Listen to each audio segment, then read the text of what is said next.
Hey, my favorite move, and back here. And I was gonna say, do we have like a wide. bronzing effect, like a filter, Doug? We can help out these legs. Yeah, they haven't seen sun for about 4 months. That is nice. Anyways, You know what? We've been going through all of our programs. We've done a series on Prime. We've done a series on Black. We've done Green. We've done a series on Red. We haven't done a series on MAPS White and some of the moves that actually complement that program. So MAPS White is our MAPS program that requires no exercise equipment. And one of the special things about it is we include tension moves or isometric you need nothing positions, for which these tension is moves. a classic way to train. And for some reason, it fell out of favor with fitness enthusiasts, but it's too bad. Because it's not sexy. It's not, but I'll tell you something, very effective. Very effective. Yeah. So we'll start with a basic just push-up. our basic push-up, right? So get into position with our hands, our shoulders directly over our hands. We're gonna get up into an extended plank position here. Now walk me through some of the tension lines that they should focus on. So far it looks like he's about to start a normal push-up. Now, first things first, it's a tension move. So you wanna be able to irradiate the entire body with tension. So what Justin's gonna do, first and foremost, we're gonna start with the feet. He's gonna keep the feet nice and tense, drive them into the ground. He's tensing up his quads. He's tensing up his core.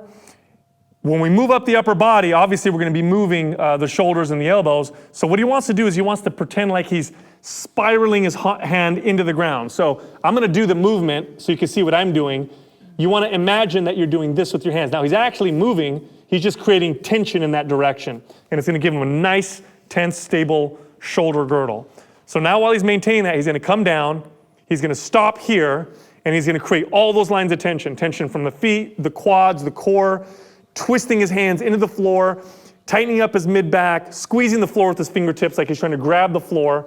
You wanna hold this for about 10 to 20 seconds, and then you come up and take a break at the top and then repeat. So you wanna hold these for about 10 to 20 seconds. Some people go as long as 30. I usually don't recommend that long. The lowest I'll let someone go is normally 10 to 15 seconds, and you're only gonna probably get maybe 5 reps. They're very, very difficult. Yeah, I mean, you're gonna see how fast, when you're tensing the entire body like that, you'll see how fast people fatigue. So, I mean, you can see him shaking and moving because this is intrinsic tension. You're the one that's creating the movement. So however hard you decide to create this tension is how difficult the exercise will be. But I mean, again, you're not seeing all the things he's trying to do. It's all about the intention. Right. Twisting the hands, gripping the floor with his fingers, tightening up throughout the entire body. And what this does is it makes him very connected to the movement. And when you do push-ups, the hardest position is at the bottom.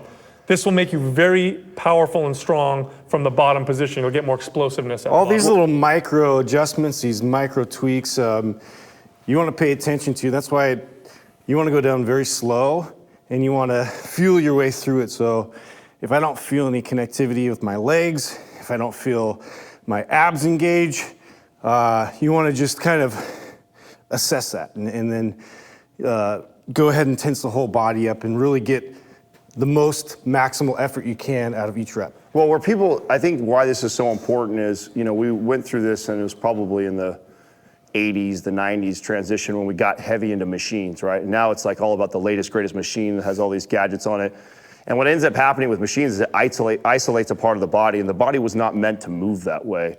So this is why I'm a huge fan of tension movements and why MAPS White I think is necessary for everybody to implement somewhere in your routine. So it's not that machines are bad for you, but if all you're doing is all these isolation type movements on machines and those type of exercises, you're really missing out on how your body wants to really communicate with all the muscles. They don't work that way where you want to isolate. Nothing we do throughout the day is practical or functional like that. So doing movements like this where you're trying to think about every bit of your body, the entire body, and it being all connected together, that's how it is. And once you really focus on this, you start to realize how your body understands that your joints are supported.